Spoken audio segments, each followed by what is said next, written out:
प्रशांत जी, आपका बहुत स्वागत है आज तक पर। और मेरा पहला सीधा सवाल आपसे यही है, जातिगत जनगणना के आंकड़े जारी करना 2024 के चुनाव के ठीक पहले क्या नीतीश कुमार का मास्टर स्ट्रोक है? देखिए, जातिगत जनगणना, जो लोग भी सामाजिक राजनीतिक जीवन को समझते हैं उनको इस जातिगत जनगणना के आंकड़ों से या जो नंबर आए हैं उससे कोई बहुत आश्चर्य वाली बात नहीं है। मोटे तौर पे जाति, अलग अलग जाति और जाति समूहों के जो नंबर की समझ लोगों की रही है, आंकड़े वही बता रहे हैं।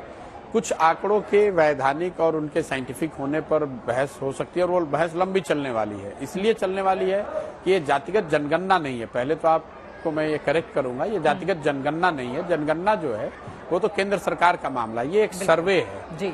सर्वे के आधार पर जातियों की संख्या जो बताई जा रही है, अगर आप उसको 1930 के दशक में अंग्रेजों द्वारा जो जातीय सर्वेक्षण कराए गए थे उससे अगर आप कंपेयर करेंगे तो उससे कोई बहुत फर्क नहीं है। वही नंबर है जो पहले से लोगों को पता है। मुख्य बात यह है कि जातियों की संख्या जानने के बाद, जहां तक ये बात है कि उनकी हर जाति समूह की भागीदारी होनी चाहिए, तो वो जिम्मेवारी तो जो लोग सत्ता में बैठे हैं उनकी है। आज 32-33 सालों से लालू जी और नीतीश जी, यही लोग तो सत्ता में हैं, तो किसने रोका इन लोगों को भागीदारी देने से? अब इन लोगों को, दोनों ही लोगों को अपनी जातियों की संख्या भी पता चल गई है और ये इनको बताना चाहिए पहले कि उनकी सरकार में, उनकी विधायकों की संख्या में, उनके सांसदों में कितने लोग इन जातियों के से जो जिनका वो प्रतिनिधित्व करने का या जिनकी आवाज होने का वो दावा कर रहे हैं जी, उन्हें ये भी बताना चाहिए कि उन्होंने अपनी सरकार में कितने ऐसे लोगों को जगह दी है।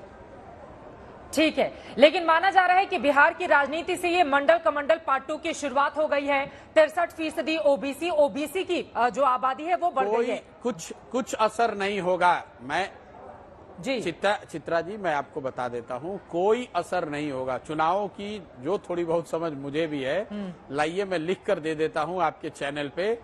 नीतीश कुमार जी के राजनीतिक जीवन की, राजनीतिक पारी का ये अंतिम दौर चल रहा है और लोकसभा चुनाव तक अपने इस तरह के जब राजनीतिक नेताओं के दलों के जब अंतिम दिन आ जाते हैं तो इस तरह के हथकंडे या शॉर्टकट लगाने का प्रयास नेतागण करते रहे हैं। मैं आपको लिख कर दे देता हूं कि जहां तक जनता दल यूनाइटेड और नीतीश कुमार का सवाल है, तो आने वाले लोकसभा चुनाव में उनको 5 सीटें भी नहीं आ सकती हैं पूरे बिहार से। इस बात को आप लिख लीजिए और जिस दिन रिजल्ट आएगा उस दिन मुझे आप ढूंढकर फिर से मेरा इंटरव्यू ले लीजिएगा। इन चीजों का कोई असर नहीं होने वाला है। जनता इतनी बेवकूफ नहीं है।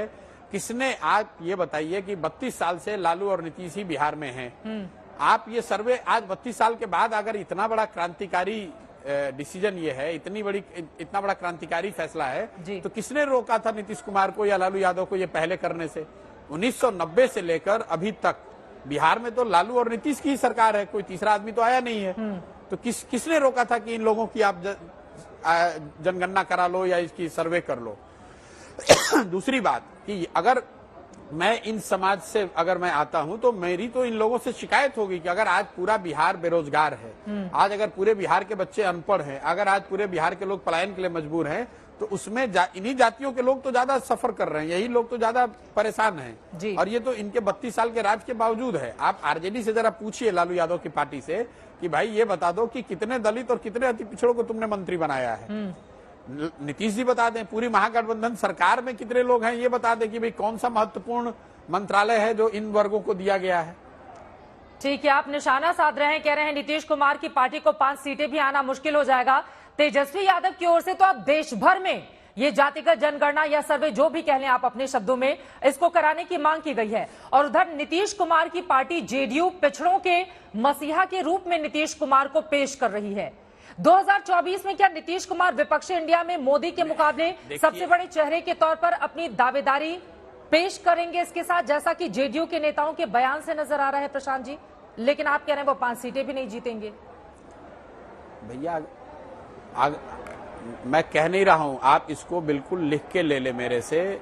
जदयू के 5 एमपी अगर जीत कर आ जाएं तो आप जो कहेंगे राष्ट्रीय चैनल पे मैं आकर सामने माफी मांगने को तैयार हूं। मैंने, आपको याद होगा, बंगाल में मैं ये रोज इस तरह के दावे करता नहीं हूँ। बंगाल के चुनाव के दौरान मैंने कहा था कि भाजपा को 100 सीट नहीं आएंगे और उनको 77 आए, तो उस समय भी लोगों को विश्वास नहीं हुआ था। मैं आपको लिख कर दे रहा हूँ कि जदयू का लोकसभा में जदयू के 5 एमपी भी जीतकर नहीं आ सकते। वो किनारे की बात है। जदयू के नेता क्या कहते हैं नहीं कहते हैं उसको कोई मानने वाला है नहीं।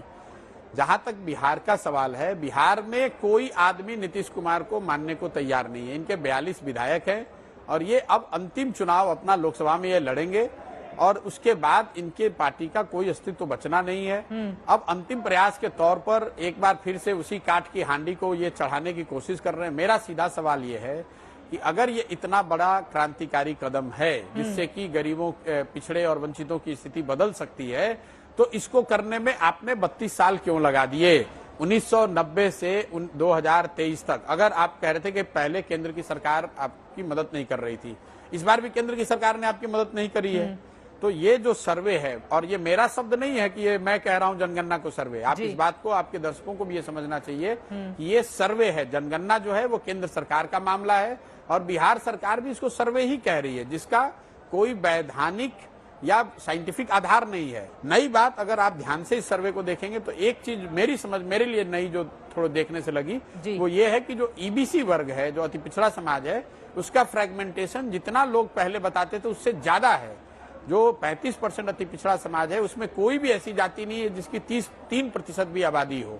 सारी जातियों की अपनी जनसंख्या 3% से कम है। यही वजह है शायद कि जो ईबीसी वर्ग है, ये कहना बहुत आसान है कि अति पिछड़ा किसके पीछे खड़ा है। ठीक है, सच्चाई ये है कि वो इतना फ्रेगमेंटेड है, इतनी छोटी छोटी जातियां हैं, 100 से ज्यादा जातियां हैं, कि उसको एक साथ राजनीतिक, सामाजिक, आर्थिक तौर पर जोड़ पाना वो इतना आसान है नहीं जितना लोग बताते हैं। लेकिन बिहार पहला ऐसा राज्य है जिसने जातिगत जनगणना के आंकड़े सार्वजनिक करने का पहला साहस किया है और उसकी तारीफ भी हो रही है। राहुल गांधी तक तारीफ कर रहे हैं। बिल्कुल नहीं, ये जनगणना नहीं है, सर्वे कह लीजिए, आप सर्वे कह लीजिए, शब्दों को जिस तरह से भी घुमाइए, बट आंकड़े तो सामने आए हैं ना प्रशांत जी।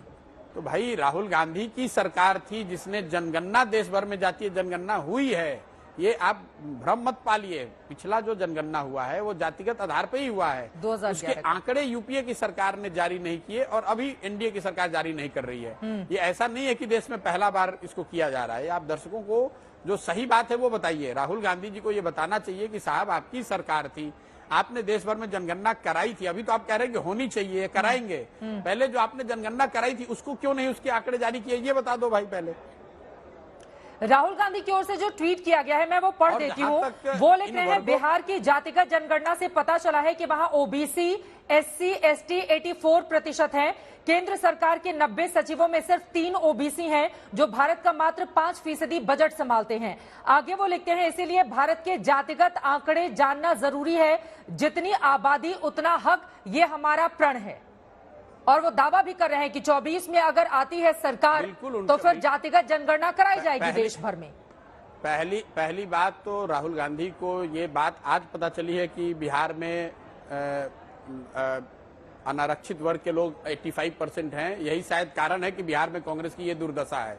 कांग्रेस के कोई भी लीडर को, जो या किसी भी दल के कोई लीडर जो जमीन से जुड़ा है, उसको ये आंकड़े बिल्कुल मालूम है, पहले से पता है। इसमें कोई नई बात नहीं है। 35% यहाँ अति पिछड़े रहते हैं, 25% ओबीसी का, 25-27% ओबीसी का यहाँ की संख्या है, दलित यहाँ 18% है। ये अगर राहुल गांधी को कल पता चला है तो मुझे आश्चर्य भी है, और शायद यही वजह है कि उनकी पार्टी की ये दुर्दशा है बिहार में। उनको जमीनी हकीकत का शायद उनको अंदाजा नहीं है।